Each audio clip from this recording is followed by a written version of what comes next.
আমি মোহাম্মদ রফিকুল ইসলাম। আমি তোমাদের সামনে পাশকুড়ি অ্যান্টিবায়োটিকের মনোবিজ্ঞান দ্বিতীয় পত্রের নিয়ে আসছি এক বিষয়, মূল্যবোধ। যে বিষয়টা নিয়ে আমরা প্রায় কথা বলি মূল্যবোধের অবক্ষয়। কিন্তু মনোবিজ্ঞান মূল্যবোধকে কি বলে? সে বলে এটা একটা নৈতিক মানদণ্ড যেটা খ্রিস্টীয় সমাজের মনোভাবের ভিত্তিতে গঠিত হয় এবং সমাজের চালিকা শক্তি হিসাবে বিবেচিত হয়।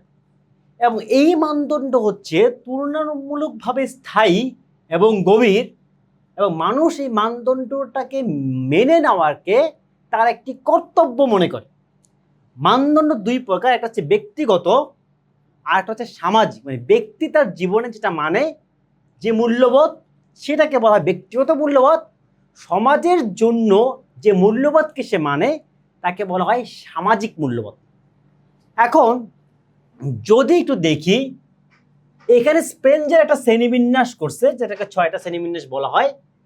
সত্য, জ্ঞান এবং যুক্তির অনুসন্ধান, এবং ধর্মীয় হচ্ছে আধ্যাত্মিকতা, বিশ্বাস এবং স্রষ্টার প্রতি আনুগত্য।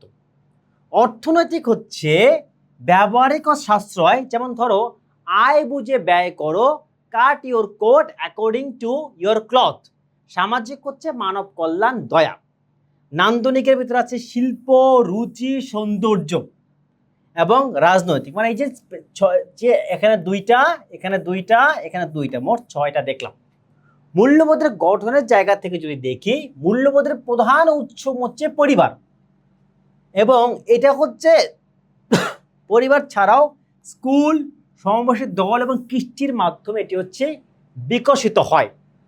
যদি সমাজে মূল্যবোধ দুর্বল হয় তবে সেখানে অপরাধ বা শৃঙ্খলা বাড়তে পারে। তাই এটা আমার খুব সহজ বিষয় ছিল যে মূল্যবোধ কি জিনিস, মূল্যবোধের বৈশিষ্ট্য কি, স্পেনজার মূল্যবোধকে কোন 6টি ভাগে ভাগ করেছে, এবং দেখলাম মূল্যবোধের গঠন এবং প্রধান উৎস। এখান থেকে আমাদের যে এমসিকিউগুলো আসতে পারে সেই এমসিকিউগুলো যদি একটু খেয়াল করি, সেটা হচ্ছে মূল্যবোধ কি জিনিস, একটা এমসিকিউ। সমাজের কি এটা, চালিকা শক্তি, এইটা। এটা কি, তুলনামূলকভাবে স্থায়ী গভীর, আরেকটা এমসিকিউ। দুইটি ভাগ বেসিক্যালি, এটা হচ্ছে আরেকটা এমসিকিউ। স্পেনজারের ভাগ হচ্ছে 6টা, এটা একটা এমসিকিউ। আবার প্রত্যেকটা ভাগ আবার একটা একটা করে এমসিকিউ। ওকে, এই যে একটা এমসিকিউ, এই একটা এমসিকিউ, এবং উদাহরণ হচ্ছে আবার আরেকটা করে এমসিকিউ। এই জায়গাতে আবার মূল্যবোধের প্রধান উৎস এবং মাধ্যম কোনটা, পরিবার, এটা হচ্ছে এমসিকিউ।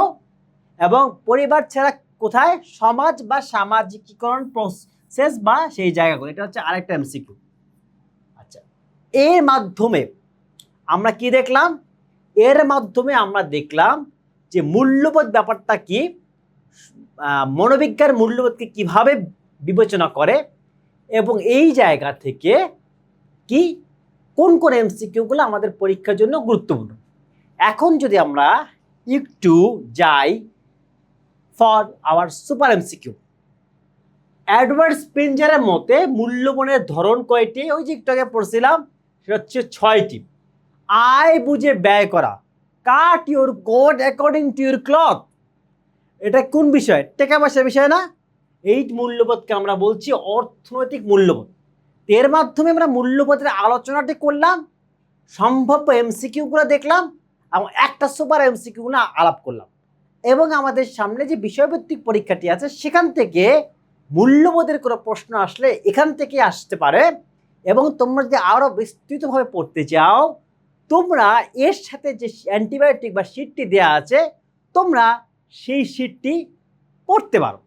মূল্যবোধের আলোচনা এই পর্যন্ত।